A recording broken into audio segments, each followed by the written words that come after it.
بسم الله الرحمن الرحيم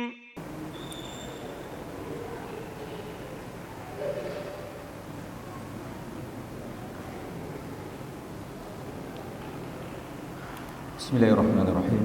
Assalamualaikum warahmatullahi wabarakatuh. Innal hamdalillah nahmaduhu wa nasta'inuhu wa nastaghfiruh wa na'udzu billahi min shururi anfusina wa min sayyiati a'malina. May yahdihillahu fala mudilla lahu wa may yudlil fala hadiya lahu. Asyhadu an la ilaha illallah wahdahu la syarika lahu wa asyhadu anna Muhammadan abduhu wa rasuluhu la nabiyya ba'da. Ya ayyuhalladzina amanu taqullaha haqqa tuqatih wa la tamutunna illa wa antum muslimun. Puji serta syukur senantiasa kita panjatkan kehadirat Allah Subhanahu wa taala yang telah memberikan kepada kita berbagai macam nikmat dan juga karunia-Nya, yang mudah-mudahan dengan anugerah Allah Subhanahu wa taala dan juga nikmat-nikmat yang senantiasa disyurahkan kepada kita dapat kita manfaatkan sebaik-baiknya dalam rangka kita beribadah kepadanya, melaksanakan perintah-perintahnya, dan juga meninggalkan semua larangan-larangan Allah Subhanahu wa taala. Kemudian hadirin dan hadirat yang dirahmati Allah Subhanahu wa taala, pada malam yang berbahagia ini insyaallah kita akan kembali melanjutkan pembahasan kita di dalam membaca kitab Sahih Fiqh Sunnah. Kita sedang membahas tentang salat duha. Di pertemuan yang lalu kita sudah membaca tentang keutamaan salat duha yang di dalam riwayat-riwayat dari Rasul sallallahu alaihi wasallam menunjukkan bahwasanya salat duha adalah di antara salat sunat yang memiliki keistimewaan dan juga fadilah-fadilah yang tinggi di sisi Allah Subhanahu wa taala, sebagaimana disampaikan oleh Rasul sallallahu alaihi wasallam. Di antaranya yang sudah kita baca bahwa salat duha ini dia sama dengan seseorang yang bersedekah 2 rakaat salat duha, sama dengan orang yang bersedekah 360 sedekah. Kemudian salat duha ini juga dinamakan dengan salat al-awwabin, yaitu salat orang-orang yang kembali kepada Allah Subhanahu wa taala, melaksanakan amalan-amalan saleh, jauh dari kelalaian-kelalaian. Kemudian salat duha ini sebagaimana di dalam hadis qudsi yang sudah kita baca, siapa yang melakukannya 4 rakaat di awal pagi, maka akan diberi jaminan oleh Allah Subhanahu wa taala dengan kecukupan dan penjagaannya di akhir hari tersebut ataupun di sorenya. Maksudnya siapa yang melakukan salat duha maka diberi jaminan oleh Allah Subhanahu wa taala kepada orang tersebut pada hari itu. Ini di antara keutamaan-keutamaan melakukan salat duha. Maka sudah sepantasnya bagi kita untuk senantiasa menjaga salat ini dalam keadaan sesibuk apapun kita mencoba untuk berusaha melaksanakan salat duha ini walau hanya dengan 2 rakaat. Kemudian pada malam ini insyaallah kita akan melanjutkan membaca tentang hukmu salatid duha, hukum salat duha. Secara umum kita sudah mengetahui bahwasanya salat duha ini adalah salat yang disyariatkan di dalam agama kita. Namun tentang hukumnya, hukum salat duha dari segi merutinkannya ataupun tidak, maka di dalam masalah ini para ulama berbeda pendapat. Para ulama berbeda pendapat kepada 3 pendapat yang disebut di dalam kitab kita ini.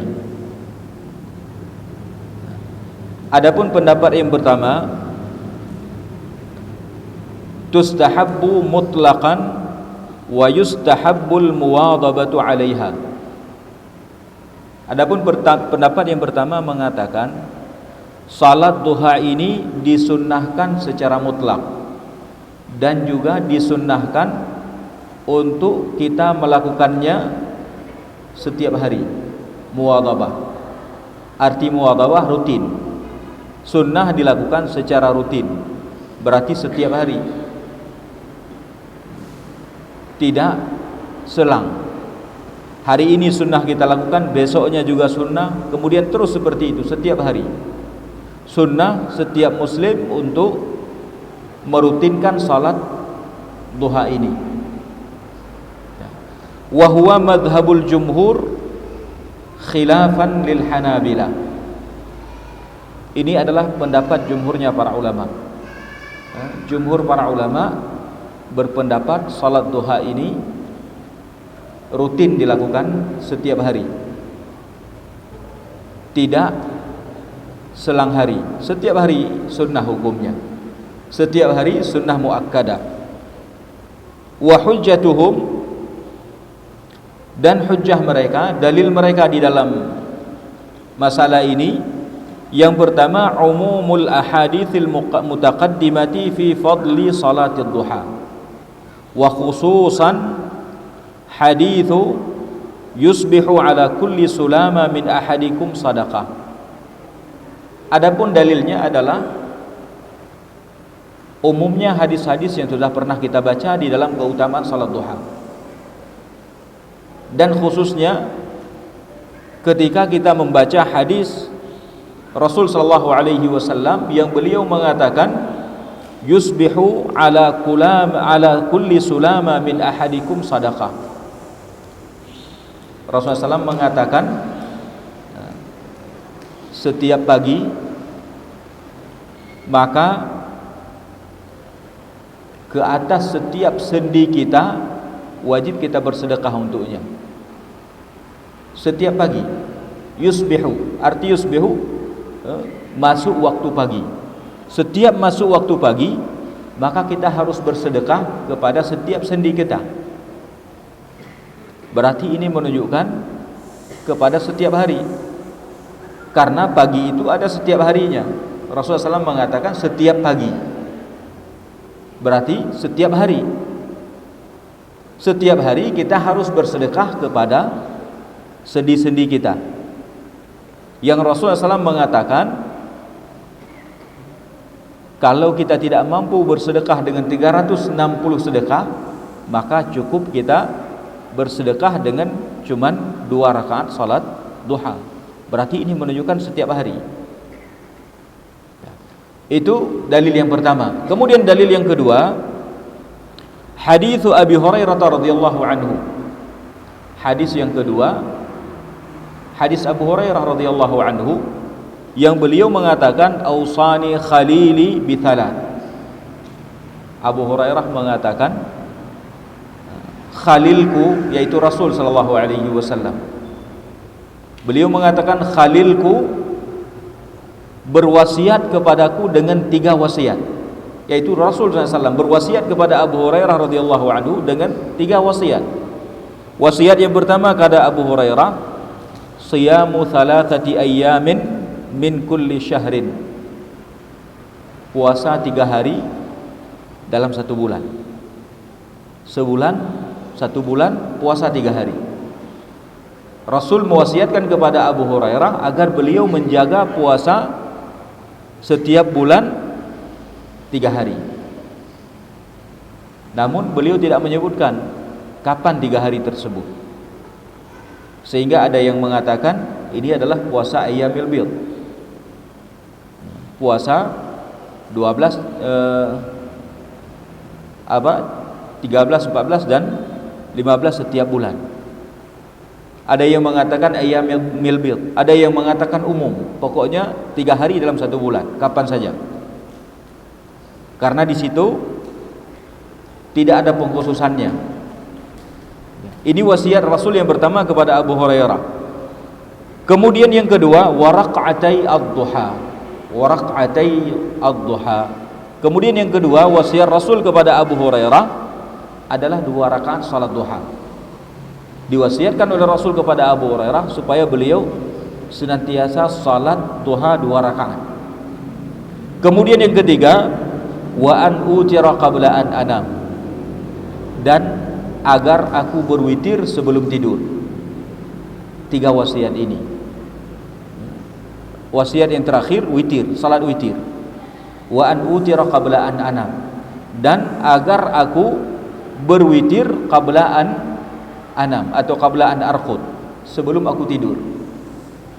Witir dulu. Ini bagi orang yang takut tidak terbangun di akhir malam. Namun kalau orang yakin dia bisa bangun di akhir malam, maka yang bagusnya witir di akhirnya, bukan di awalnya, di akhirnya.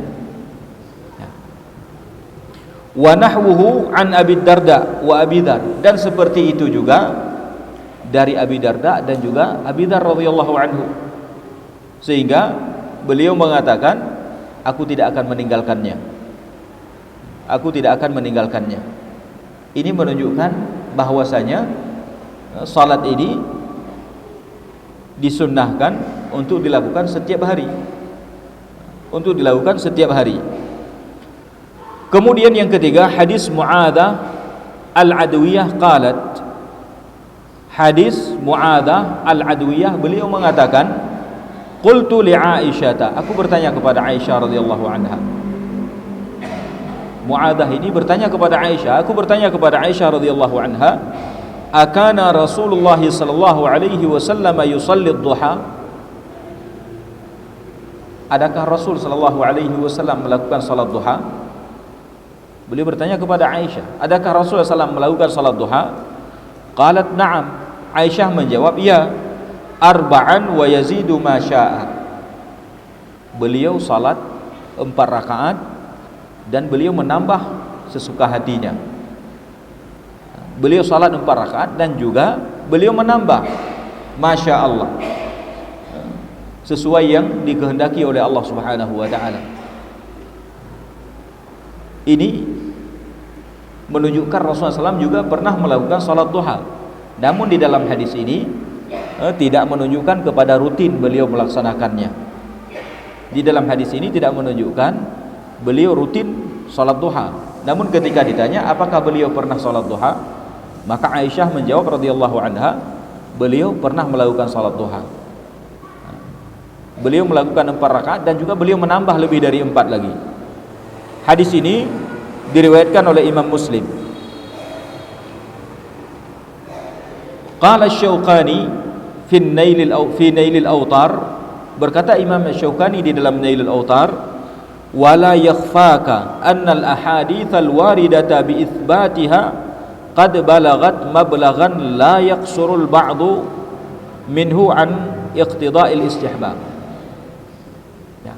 Beliau mengatakan tidak tersembunyi bagi kamu bahwa hadis-hadis yang warid di dalam menetapkan salat duha telah mencapai ukuran yang sebahagiannya menunjukkan kepada al-istihbab, yaitu kepada dianjurkan untuk melaksanakan salat duha ini dan dianjurkan untuk dilakukan setiap hari.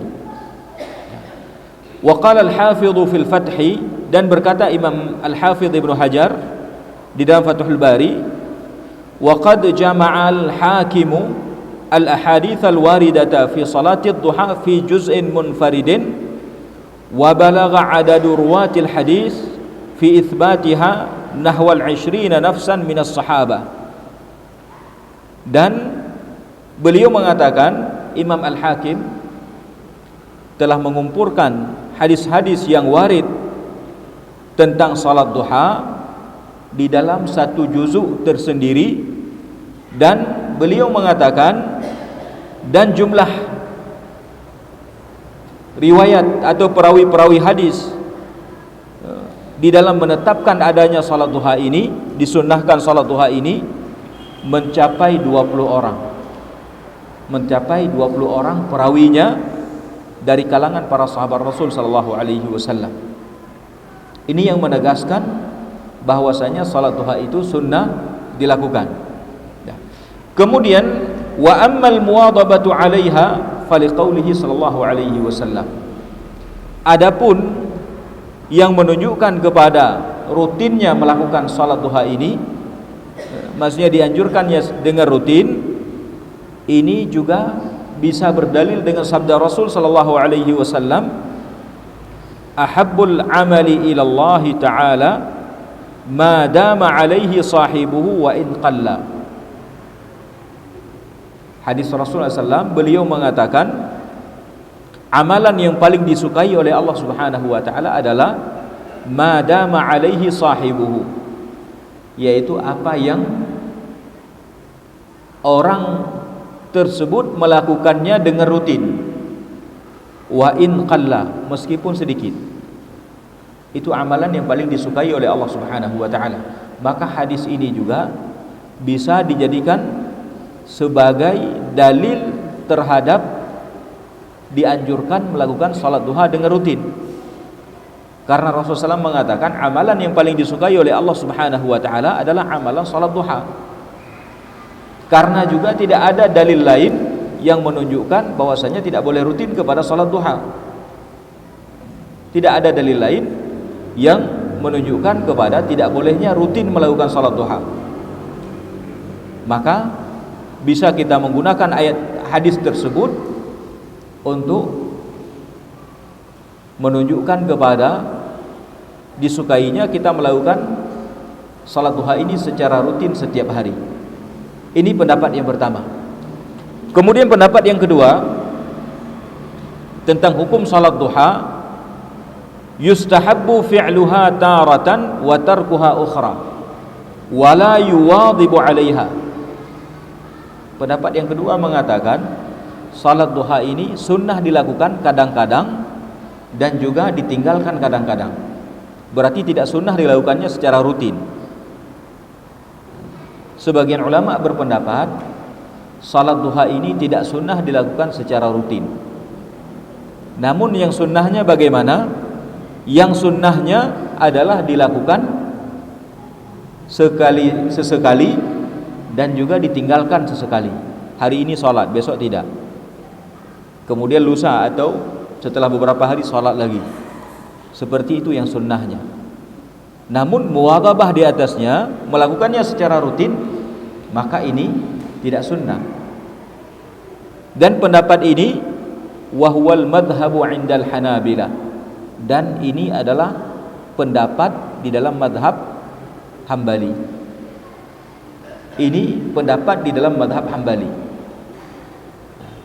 Mereka mengatakan salat duha ini sunnahnya tidak rutin, berarti tidak dilakukan setiap hari. Kadang-kadang dilakukan, kadang-kadang ditinggalkan. Seperti itu yang sunnahnya. Ya. Wa hujjatuhum, dan juga hujjah mereka. Yang pertama haditsu Abi Sa'id radhiyallahu anhu qala. Yang pertama hadis Abu Sa'id radhiyallahu anhu, beliau mengatakan kana an-nabiy yusalli ad-duha hatta naqula la yada'uha wa yada'uha hatta naqula la yusalliha. Beliau mengatakan Nabi sallallahu alaihi wasallam adalah beliau melakukan salat duha sehingga kami mengatakan beliau tidak meninggalkannya. Kemudian akan datang waktu beliau meninggalkannya, meninggalkan salat duha sehingga kami mengatakan la yusalliha, beliau tidak salat, tidak melakukan salat duha. Berarti beliau kadang-kadang melakukannya, kemudian kadang-kadang beliau meninggalkannya. Namun pengarang kitab ini mengatakan wa huwa dha'ifun. Namun beliau mengatakan hadis ini dhaif. Hadis ini diriwayat Imam At-Tirmidzi dan juga riwayat Imam Ahmad. Kemudian sanadnya dhaif sebagaimana yang disebutkan oleh Syekh Albani rahimahullah di dalam kitab Irwaul Ghalil. Beliau mengatakan hadis ini tidak kuat. Hadis ini dhaif. Ini dalil yang pertama. Berarti hadis yang pertama ini hadis dhaif, tidak bisa dijadikan sebagai hujjah. Ya. Kemudian yang kedua, fi hadis Anas, di dalam hadis Anas radhiyallahu anhu, fi qissati salatin Nabi sallallahu alaihi wasallam fi baiti Uthman bin Malik. Hadis yang kedua adalah hadis Anas tentang kisah salat Nabi sallallahu alaihi wasallam di rumah Uthman bin Malik, dan beliau salat duha waktu itu di rumah Uthman. Di rumah Uthman ini beliau SAW datang salat duha. Wa qala fulan ibnul Jawir li Anas radhiyallahu anhu, berkata fulan kepada Anas radhiyallahu anhu, akana Nabi sallallahu alaihi wasallam yusalli duha. Ada orang bertanya kepada Anas, apakah Nabi sallallahu alaihi wasallam beliau melaksanakan salat duha? Qala ma ra'aituhu shalla ghaira dzalikal yaum. Anas radhiyallahu anhu beliau mengatakan, aku tidak pernah melihat beliau salat duha kecuali pada hari itu, yaitu pada hari beliau salat di rumah Uthman. Aku hanya melihat Rasulullah SAW salat duha pada hari beliau salat di rumah Uthman. Hari itu saja aku lihat beliau salat. Dan hadis ini diriwayatkan oleh Imam Bukhari, hadis sahih. Namun perkataan Anas radhiyallahu anhu, beliau tidak melihat Rasulullah SAW salat duha, bukan berarti beliau tidak salat duha. Mungkin Anas saja yang tidak melihatnya kecuali pada hari tersebut, ataupun Rasulullah SAW tidak melaksanakannya karena ada sebab tertentu. Ada sebab tertentu. Nah, kemudian hadis yang ketiga, hadits Aisyah radhiyallahu anha qalat. Hadis Aisyah radhiyallahu anha, beliau mengatakan, ma raaitu Rasulullah sallallahu alaihi wasallam sabbaha, ta'ni salata subhatad duha, shalla subhatad duha, wa inni la usabbihuha wa in kana la yad'ul amal wa huwa yuhibbu an ya'malahu khasyata an ya'mala bihin nasu fayufrada alaihim. Hadis Aisyah radhiyallahu anha. Aisyah radhiyallahu anha, beliau mengatakan, aku tidak melihat Rasul sallallahu alaihi wasallam sabbaha. Arti sabbaha di sini yaitu melakukan salat duha. Beliau mengatakan sabbaha subhatad duha. Aku tidak pernah melihat Rasulullah SAW melaksanakan salat duha. Wa inni la usabbihuha, dan aku melakukannya, kata Aisyah radhiyallahu anha. Aisyah mengatakan, aku salat duha, tapi Rasul enggak salat. Beliau sallallahu alaihi wasallam tidak salat. Wa in kana la yad'ul amala wa huwa yuhibbu an ya'malahu. Dan kadangkala Rasul sallallahu alaihi wasallam beliau meninggalkan sebuah amalan yang amalan itu beliau ingin lakukan. Beliau suka untuk melakukan amalan itu, tapi beliau kadangkala meninggalkannya, tidak melakukannya amalan tersebut, khasyata an ya'mala bihin nasu, karena beliau takut orang-orang melakukannya. Beliau takut orang-orang melakukannya, fayufradu alaihim, lalu difardukan oleh Allah kepada mereka. Berarti Aisyah radhiyallahu anha di sini menyebutkan, memang Rasul sallallahu alaihi wasallam jarang-jarang salat duha. Namun apa sebab beliau tidak melakukan salat duha dengan rutin? Beliau mengatakan takut manusia juga melakukannya dengan rutin, sehingga difardukan kepada mereka. Berarti Rasul tidak melakukannya, illahnya takut difardukan kepada mereka. Dan waktu itu adalah zamanul wahyi, karena pada waktu itu adalah zaman yang sedang turunnya wahyu kepada Rasulullah SAW. Sedang turun wahyu, maka takut beliau kalau beliau melakukannya dengan rutin dan orang juga melakukan dengan rutin, nanti suatu saat Allah Subhanahu wa taala akan memfardukan kepada umatnya, dan umatnya nanti tidak sanggup untuk melakukan amalan tersebut. Itu sebabnya maka beliau tidak melakukannya, kata Aisyah radhiyallahu anha. Tapi Aisyah mengatakan, aku melakukannya. Aisyah melakukannya dan tidak dilarang oleh Rasul sallallahu alaihi wasallam.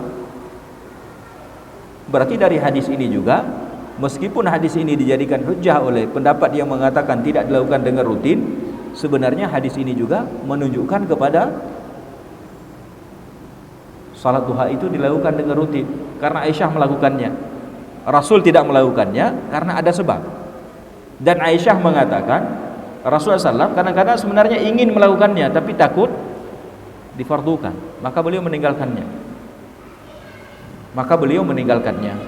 Nah, ini dalil-dalil yang dijadikan sebagai hujjah oleh pendapat yang mengatakan salat duha ini sunnahnya dilakukan tidak rutin. Kemudian pendapat yang ketiga, la tushra'u illa li sababin. Pendapat yang ketiga mengatakan salat duha ini tidak disyariatkan melainkan ada sebab. Berarti kalau tidak ada sebab tidak disyariatkan, tidak sunnah. Sunnahnya kapan? Ketika ada sebab. Apa sebabnya? Kafawati qiyamil laili wa nahwihi. Sebabnya karena tidak sempat melakukan salat malam. Karena tidak sempat melakukan salat malam. Ketika tidak sempat melakukan salat malam, maka lakukan salat duha. Seakan-akan pendapat ini mengatakan salat duha ini menggantikan salat duha yang luput. Maka disyariatkan kapan? Ketika seseorang luput dari salat duha, maka dia ketika seorang luput dari salat malam, maka dia salat duha sebagai penggantinya. Ini pendapat yang ketiga. Wa hadha makhtarahu Ibnul Qayyim ba'da bastil aqwali fil mas'alah. Dan pendapat ini adalah pendapat yang dipilih oleh Imam Ibnul Qayyim rahimahullah setelah beliau membahas masalah ini dengan panjang lebar. Beliau memilih bahwa salat duha ini disyariatkan sebagai pengganti kepada salat malam yang luput dari seseorang. Kemudian wahtajjal qailuna bihi bi anna an-nabiy sallallahu alaihi wasallam lam yaf'alha illa bisababin. Kemudian yang berpendapat dengan pendapat ini, mereka berhujjah bahwa Nabi sallallahu alaihi wasallam tidak melakukan salat duha ini melainkan karena ada sebab. Wattafaqa wuqu'uha waqta duha wa ta'addada al-asbab. Dan pas waktu melakukan ibadah yang ada sebab tersebut pada waktu duha. Wa ta'addada al-asbab, dan sebabnya bisa macam-macam.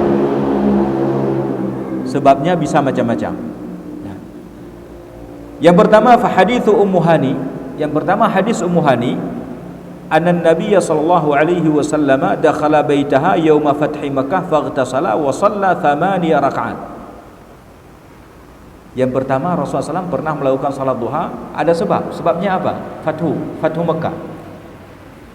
Yaitu hadis Ummu Hani, beliau mengatakan bahwa Nabi SAW pada hari Fathu Makkah, beliau masuk ke rumah Ummu Hani, lalu beliau mandi dan beliau salat 8 rakaat. Beliau salat 8 rakaat sabhatad duha. Beliau salat 8 rakaat salat duha. Falam ara salatan qattu akhaffa minha ghaira annahu yutimmu ar-ruku' was sujud. Kemudian Ummu Hani mengatakan, aku tidak pernah melihat salat yang dilakukan oleh Rasulullah SAW yang lebih ringan dari salat ini. Maksudnya lebih singkat. Lebih singkat dilakukan, tidak panjang.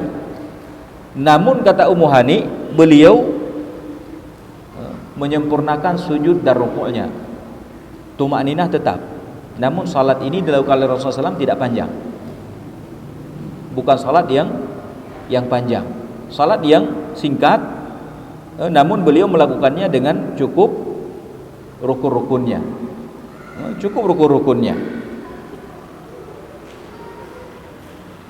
Hadis ini diriwayatkan oleh Imam Bukhari dan juga Imam Muslim. Kana bisababil fath. Kemudian di sini disebutkan maka sebabnya adalah karena Fathu Mekah, atau disebut dengan salat al-fath, salat pembukaan negeri baru. Qalu, mereka mengatakan wa sunnatul fathi an yusalliya 8 rakaat.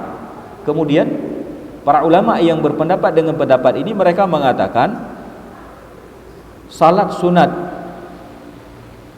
membuka negeri baru itu dilakukan 8 rakaat. 8 rakaat. Berarti seakan-akan mereka mengatakan salat yang dilakukan oleh Rasulullah SAW di rumah Ummu Hani itu bukan salat duha, tapi salat Fathu Mekah yang dilakukan pas pada waktu duha. Dilakukan pada waktu duha, berarti ada sebab. Bukan karena duhanya, tapi karena ada sebab lain. Wa naqalahu at-Tabari min fi'li Khalid bin al-Walid lamma fataha al-Hira. Dan juga Imam At-Tabari rahimahullah, beliau menukilkan bahwa ini juga yang dilakukan oleh Khalid bin al-Walid radhiyallahu anhu ketika beliau membuka al-Hira. Beliau juga melakukan salat ini 8 rakaat. Ini dalil yang pertama. Kemudian yang kedua, wa salatuhu sallallahu alaihi wasallam fi baiti Utban bin Malik ijabatan li su'alihi an yusalliya fi baitihi fi makanin yattakhiduhu musalla. Kemudian tentang salat Rasulullah SAW yang beliau lakukan di rumah Utban. Salat yang dilakukan oleh Rasulullah SAW di rumah Utban.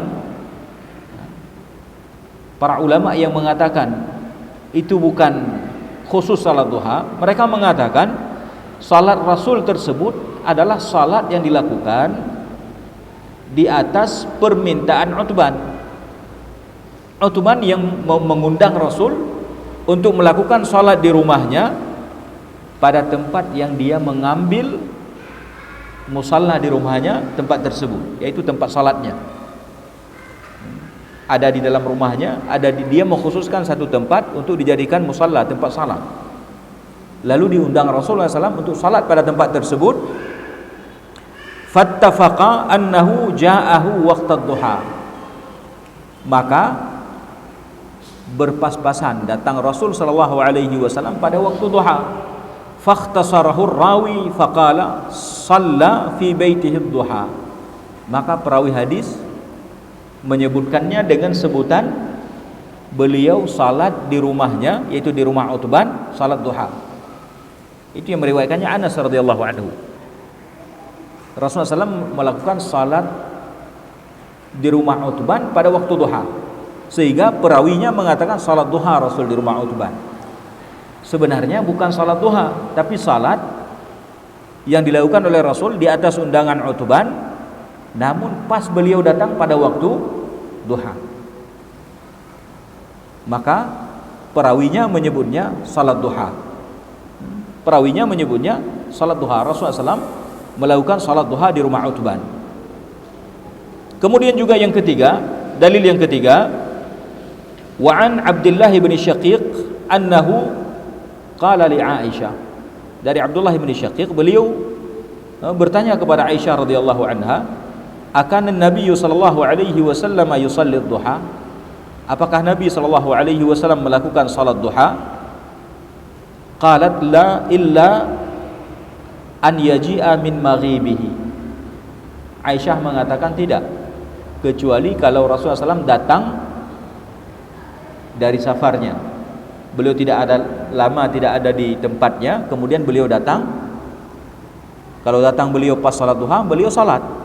Karena kita tahu Rasulullah SAW kalau beliau datang dari safar, maka beliau memulainya dengan masjid. Dan beliau sallallahu alaihi wasallam tidak suka datang ke keluarganya pada malam hari. Biasanya beliau datang siang hari, kemudian beliau memulai dengan masjid dan beliau salat. Beliau salat di masjid. Maka Aisyah radhiyallahu anha mengatakan ketika ditanya apakah beliau sallallahu alaihi wasallam salat duha, beliau mengatakan tidak, kecuali kalau beliau datang dari safarnya baru beliau salat. Berarti kalau pas waktu duha, beliau salat pada waktu itu. Adapun beliau mengkhususkan salat duha setiap saat, maka tidak, kata Aisyah radhiyallahu anha. Dipahami dari hadis Aisyah demikian. Jadi ini dalil-dalil yang disebutkan oleh para ulama yang mereka berpendapat tentang sunnah salat duha ini. Bagaimana sunnahnya? Apakah dilakukan rutin atau tidak rutin? Di sini kita sebutkan ada 3 pendapat.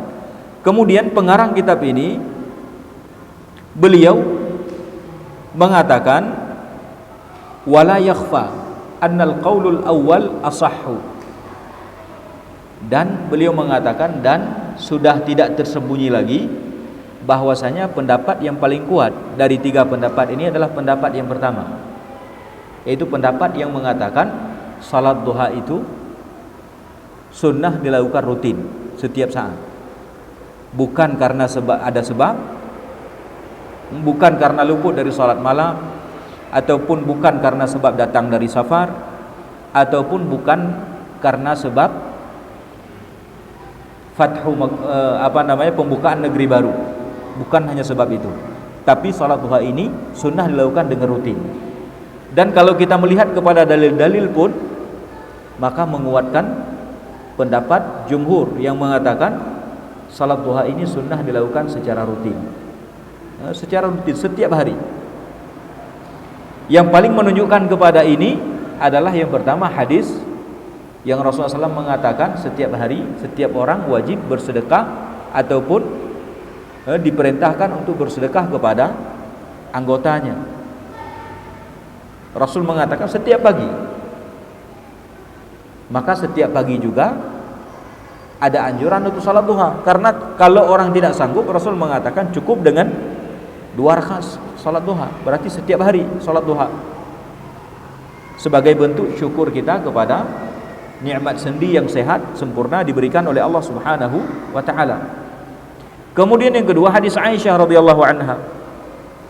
Yang tadi Aisyah radhiyallahu anha mengatakan beliau salat duha, Rasul tidak salat. Namun beliau tidak salat bukan karena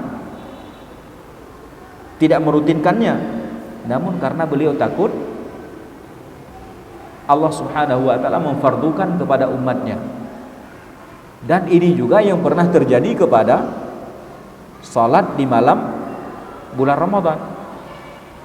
Rasulullah SAW tidak salat dengan para sahabatnya setiap malam, cuma beliau salat 2 atau 3 malam saja dengan sahabatnya. Namun semua ulama mengatakan salat malam atau salat tarawih yang kita namakan sekarang ini sunnah dilakukan setiap malam, walaupun Rasul tidak melakukannya bersama para sahabatnya setiap malam.